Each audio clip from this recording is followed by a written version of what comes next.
Hi, welcome back. My name's Toy.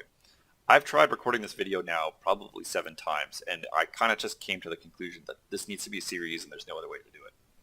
I'm here to talk to you about control. Not just control checks, not just difficulty curve, not any of that stuff. I'm here to talk to you just about control. Control as a resource and what that actually means. What is one control worth? What does control mean? What is a control check actually doing? How do we spend control? What is the value per control that we spend? Can we analyze how much control a player spends over the course of a game and then correlate that to how often they win? These are things that I want to know and I want to understand and I would like to explore with you. So I want to just talk to you really quickly about the basics of control and what control means and where we can find it and how we can understand it a little bit better. Control is, to put it the simplest way possible, is the currency that we spend in universes to do anything. You see, control is the ultimate gatekeeper. It is what will allow us to do things. It's what allows us to play cards. It triggers a bunch of effects. It's what's going to permit us to put cards into our card pool, make them pass, and make them do what they want to. But how do we understand what control is worth, and how do we know if we're spending it effectively? How do we know if we're wasting it or we're being frivolous with our control? The best way that I can describe or tell you about control, to put it into perspective for the rest of this video, is to think of control as like the allowance that your parents give you or the paycheck that you're going to get every single month. You see, control is a weird thing because sometimes we can spend a control to enhance an attack. Sometimes we can spend a control to play a foundation into our card pool. Sometimes we can spend, for control and we'll get an attack as a result of that. And that attack will have stats and will have effects associated with it that we got in exchange for the 4 control that we gave it. And another interesting thing about control is that our deck gives us control every time we go to play a card. And the amount that our deck gives us is different depending on how we've built our deck. Now, thanks to the tools that we have in UFS Ultra, we do have access to what our deck will give us on average. So we can typically expect, depending on how you've built it, that you're going to get a certain number out of your deck every single time, but we're not guaranteed. This average is a very important number if you plan on playing more than 1 card per turn.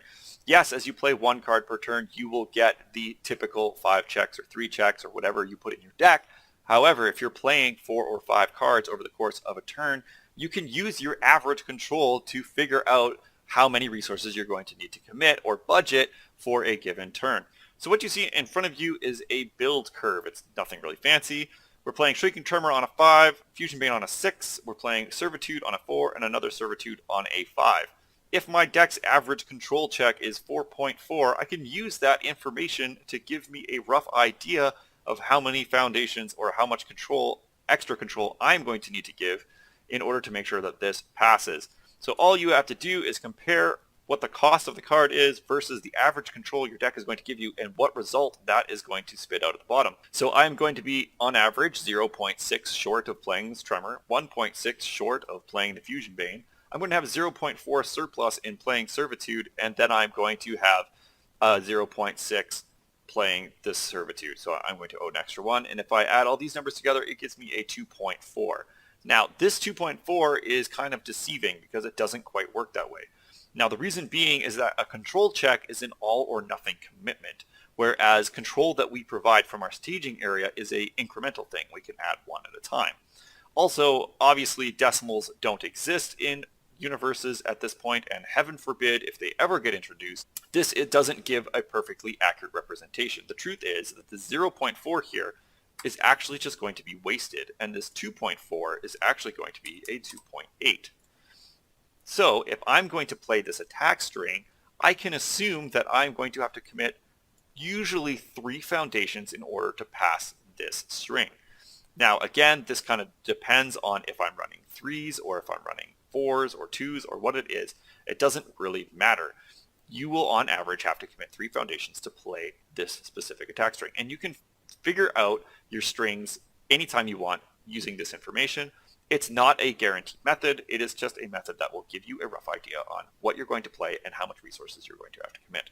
The variance range that your deck is going to give you in terms of control per card is determined by you. If you're going to be running 1 checks and 6 checks and everything between, then that variance is between 1 and 6, and you can get anything in between. Because remember what I was talking about where sometimes you can spend 4 control and you get an attack out of it, and that attack is worth so much in terms of effects and stats. Running higher risk cards like 1 checks typically give you attacks that will give you more for your money in terms of how much you're spending. So the 4 checks that you're spending to play a 4 difficulty attack will give you more effects and more stats in return if that attack has a 1 control on it.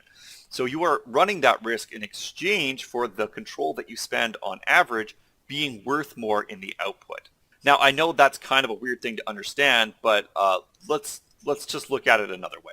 The easiest way for me to explain the increasing value of a card, the lower the control check it has, is to look at some very simple attacks. And we're going to look at attacks in Cayden's kit.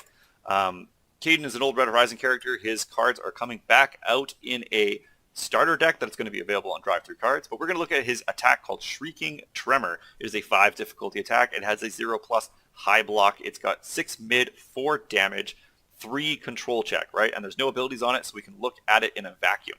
So this card has 10 speed and damage stats combined. It is a mid attack, which is a weaker of a zone, but it has a +0 block, which is the best block you can get, and the block is high. So we can't really look at zone of a block in terms of its value, but we can see mid attack as a lower value as both high and low attacks.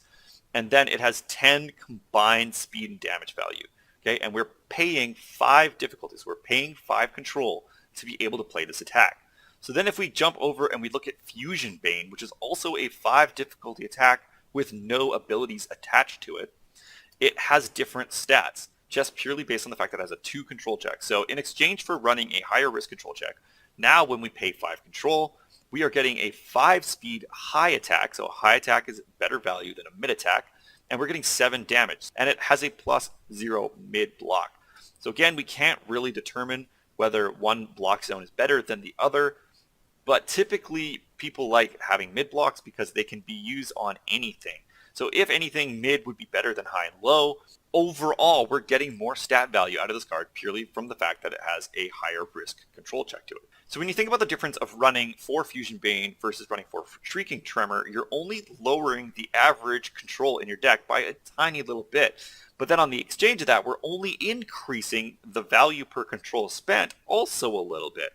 Are you okay with spontaneously getting a lower allowance out of your deck in exchange for a slightly higher value per control spent on a attack in your card pool? That's kind of up to you. Ultimately, as deck designers, that is our job. We are trying to figure out how much value can we get out of each control that we spend over the course of the game.